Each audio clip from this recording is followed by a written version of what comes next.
Welcome to your natal astro chart report.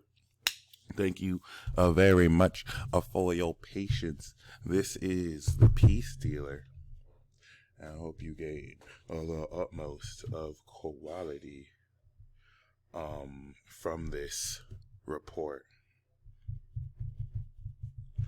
Other than that,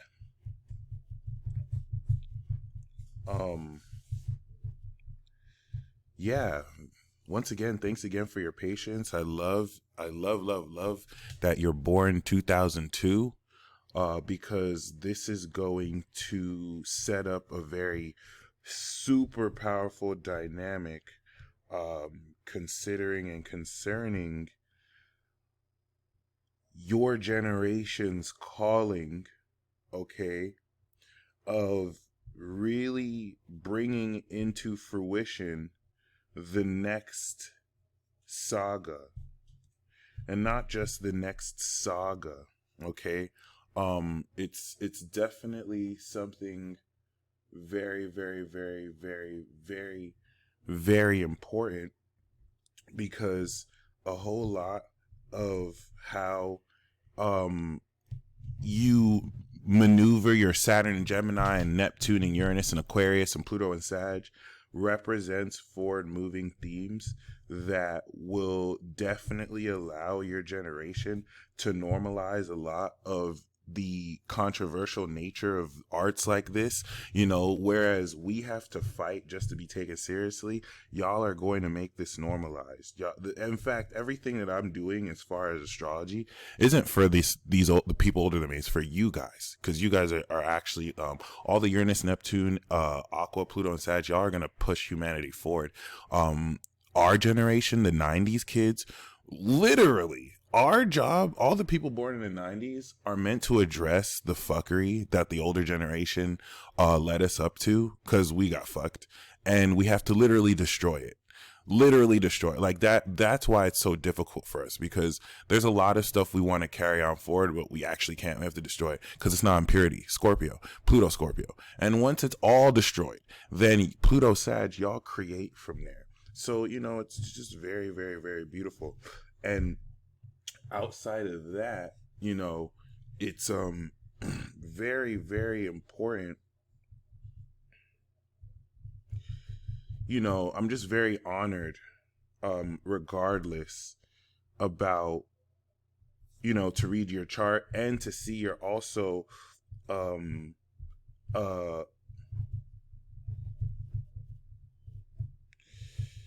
and to also see you're a master Capricorn goddess. Okay, so very, very honored as you come of it. Like my son's on your North Node, so the 2002 generation is, you're coming up on your nodal return. Life is good. You're getting ready to be hooked up, and even though it's going to take a while for you to come into your Saturn return, you're still in a very amazing position. You carry the vibration of divine integrity.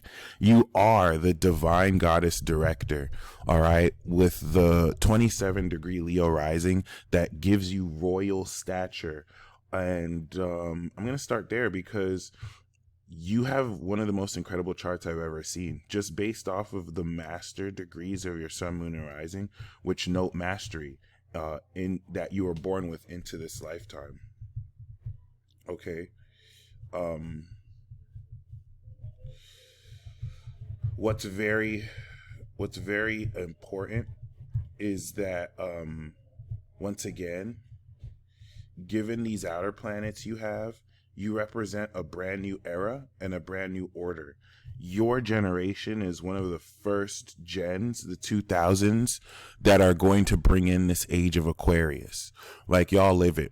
We're more the way showers, the late 80s kids in the 90s, but like, and that's not to say, like, there are people in the 60s, 70s, 50s who've paved the way. It's just people who were born before the 70s and before the 80s, they were grossly in the minority.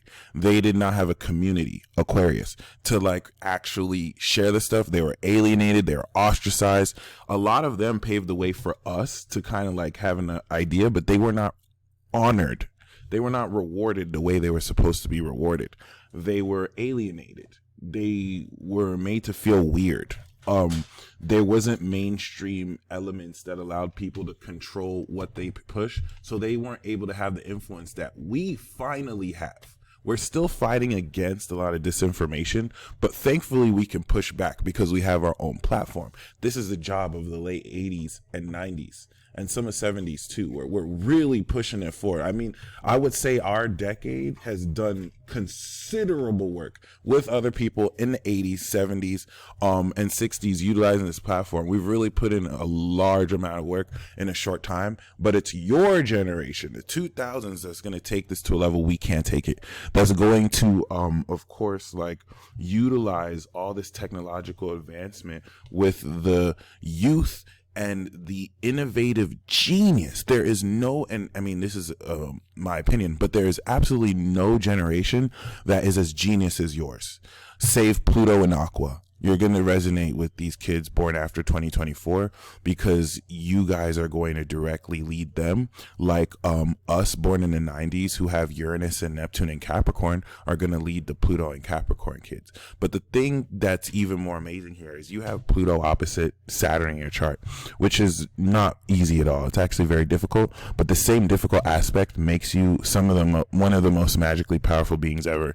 And this is where we come back to where I started your chart off with, you being a divine director goddess. To see that you even have Jupiter retrograde in Cancer is amazing, because Jupiter is exalted in Cancer. So you are officially the cycle after me. As far as Jupiter returns to a sign every 12 years. So when I was born 1990, I had Jupiter conjunct Chiron in Cancer. And you have Jupiter opposite Chiron. This is something I noticed is seasonal or cyclical, where the one before us, for example, our generation had Jupiter traveling with Chiron, but Saturn was opposite our Chiron. It looks like you personally have Jupiter opposite Chiron. That's not going to be a generational thing. Jupiter moves a year, so the year after you might probably have it, King Kungs. But it's definitely very symbolic. You're taking the exaltation and the depth of rich emotions you're able to tap into and harness at will, and you're healing the need to really prove yourself. Chiron and Capricorn sometimes may deal with the wound where it needs to go above and beyond to prove that it's important.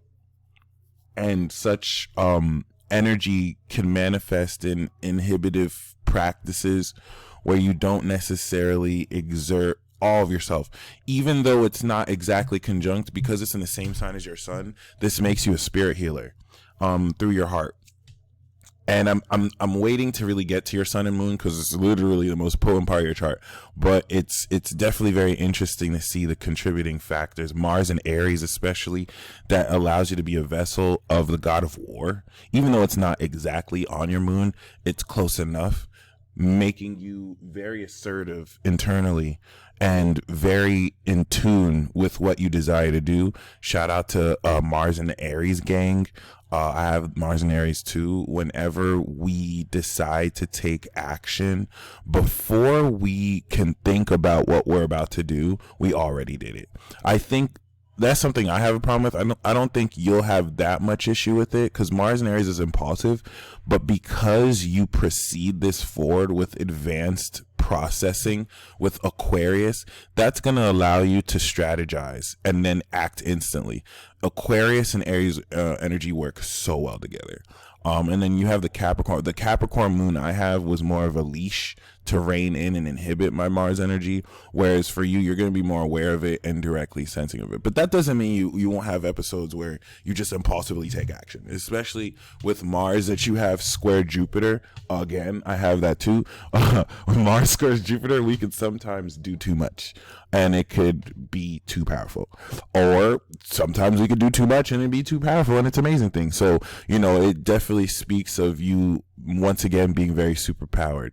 But yeah, outside of this Jupiter that you have in exaltation, also in the 11th house, marked by the 12th, is a guardian angel of sorts. It's going to be an abundance of connecting with super dope and sincere people, creatives that could definitely exalt you to a higher standing. But because Cancer is ultimately your 12th house cusp, it also speaks of a rich spirituality with which your moon in Pisces, even though it lightly squares, can tap into as well.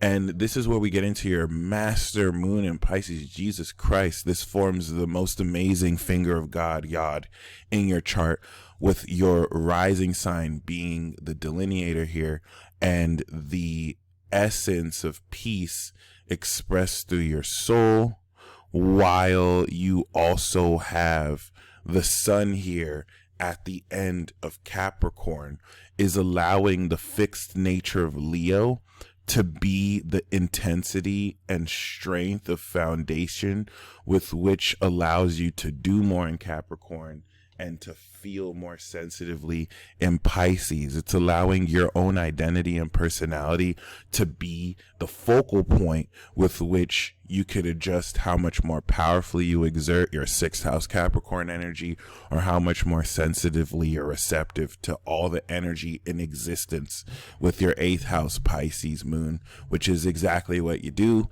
You're literally receptive to all the energy in existence, with your Capricorn awareness allowing you to be aware of most all phenomena in the material realm. Your moon takes the rest of the slack and is able to supplement your keen, incredible supernatural awareness, because Capricorn awareness is supernatural in my opinion, and it supplements this with the ability to literally feel every vibration around you.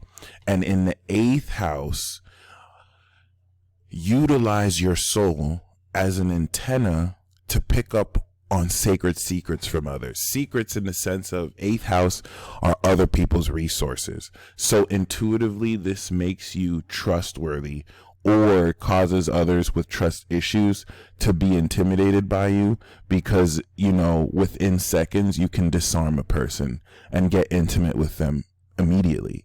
And that could be very terrifying to some people, because it's not going to be in an Aries, in a Sagittarius, like flashy way. Like you still have the Leo rising, which is a very strong at 27 degrees. Drake and Trump have 29-degree Leo risings, just for an example. And having MC in Taurus sets you for life, because you have such a fixed, solid 10th house.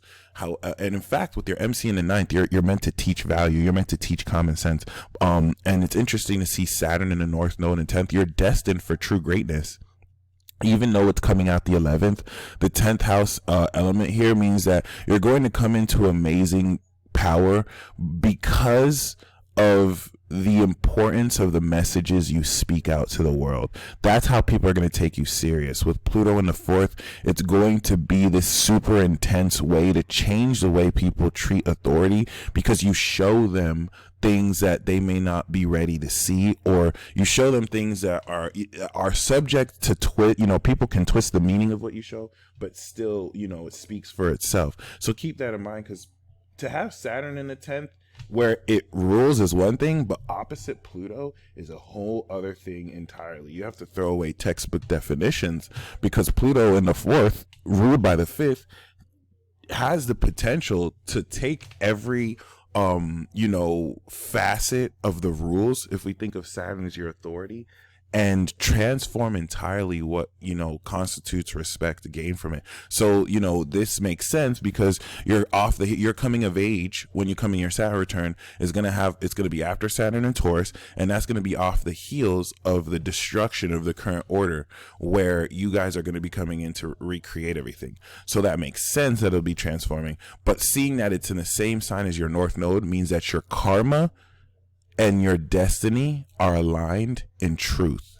It's literally your destiny to configure your behavior and lifestyle in a way that allows you to serve the world around you, establishing a network of enlightened creatives. Because it's in the 11th, 10th, Nayeli, you're going to be responsible for the construction of an angelic crew of highly influential people, a collective with which the truth is expressed, whether it's creatively, whether it's through news, broadcast, journalism.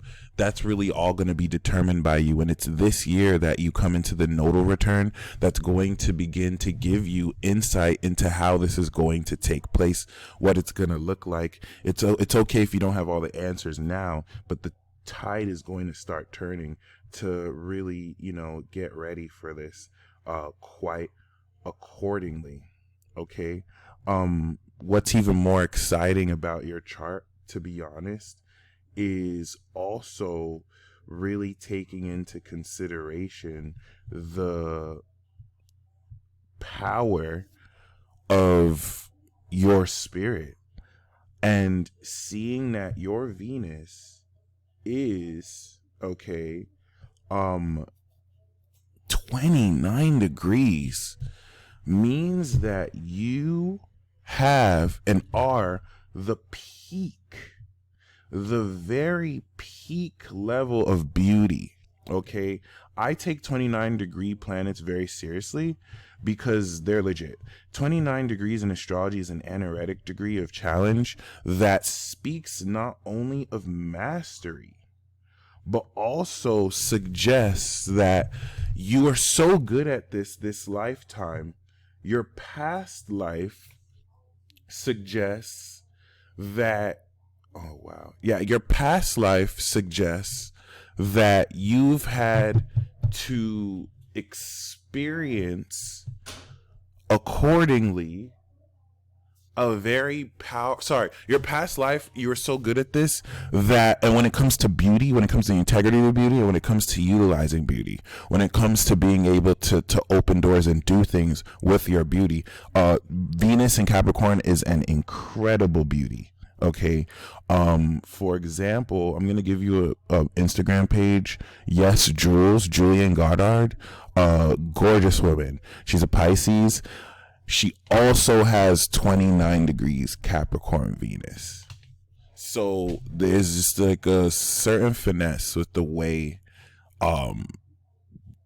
there's a completion here. It's almost effortless. Like, y'all don't really even need to try. You just look incredibly gorgeous. So that's one thing. But like, having your sun there means that you're very aware of this. It's a talent here. The reason why Hello. Okay, cool. Mic cut off. The reason why I'm so good at what I do is because I have Mercury 29 degrees in Taurus. I'm your messenger. I have perfected communication, and not even at like the highest level. Just actually at one of the most basic levels at Taurus. So I don't think as fast as 29 degree Mercury Geminis. My sister is a 29 degree Mercury Gemini. She graduated at the top of her class, 4.0. So that's just to give for college. So that's just to give you with honor. So that's just to give you an idea of how powerful 29 degrees is. Seeing that you have 29 degrees Capricorn, it's like you could strut your stuff. Like, you could say that knowing, okay, like, I got the sauce. Like, I'm beyond beautiful. Like, I'm incredible beauty. But having your sun here now gives you power over this. You are gifted at not only utilizing this, but since it's in the 6th house, you easily could be a super beautiful. You easily could be a supermodel, because now you're utilizing the incredible mastery of this beauty in the 6th house for work.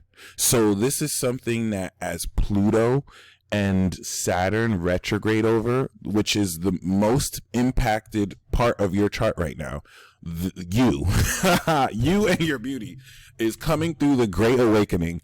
Pluto's awakening it, Jupiter's going to evolve it, and Saturn's going to manifest this to really break this in more powerfully. We're pretty much looking at the establishment of you being able to integrate this incredible talent and beauty of your spirit and heart into your behavior, into your lifestyle, because this is another one of your superpowers. With Mercury retrograde, Neptune and Uranus at the 6th house in Aquarius, technically it's a 7th house energy. And this is what's going to allow relationships you have to be somewhat unstable at first until Saturn finishes out of Aquarius 2022 and 2023, where this will conjunct. But because you're getting ready for awakening, because you're going to come into this later, the purpose of the 2020 decade is to awaken the 2000 children.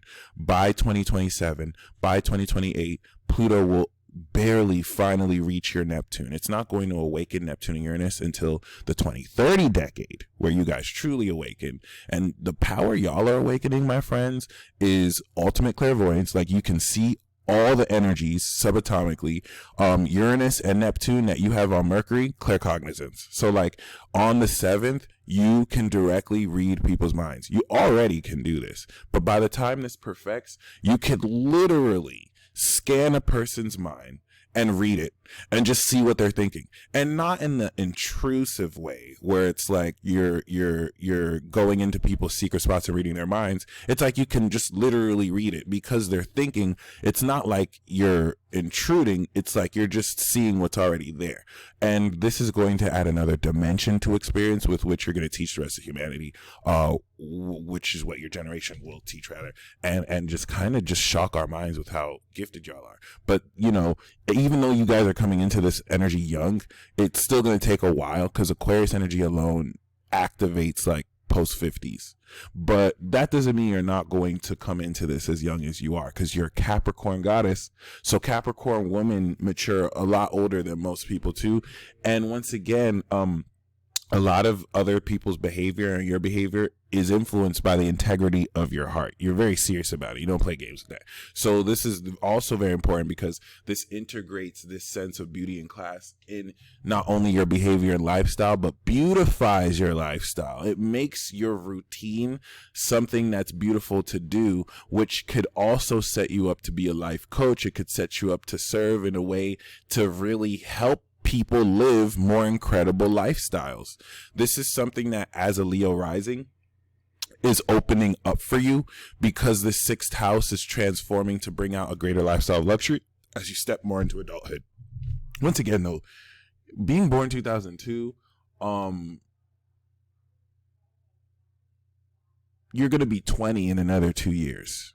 So like, you're not even 30 yet, my friend. Like, I just kind of want to like spread that for, like, if you have a lot of stress coming up, just always remember, because Neptune is squaring your Saturn, like, there's going to be a bunch of 20s stress that you want to just not take seriously, and you're way too powerful. So just keep that in mind. Like, you have the spirit of someone who is in their 70s, but you're in your 20s. So like, don't take serious the stress, because your Saturn return is going to turn everything around for you. Like, you're going to be in a very powerful position, to which any stress you go through now will literally, you'll laugh at the fact that you are stressed out about it. So that's not to say that you can't have, human stress or whatnot, even though you're not really human. But your soul here in Pisces is so sensitively receptive to energies that it could also feel into the sacred nature of people. You can feel how evil people are. So really trust what your soul picks up about others, because the 8th house is about drawing boundaries, and this is going to let you know how trustworthy an individual is. And you have to trust Pisces, because it's the ultimate energy. So it's not always going to make the most logical sense, but you're going to pick up what you pick up. Other than that, you stay blessed as always. Thank you so much for your patience. I hope you enjoyed this report, and until next time, rock on, goddess. Peace.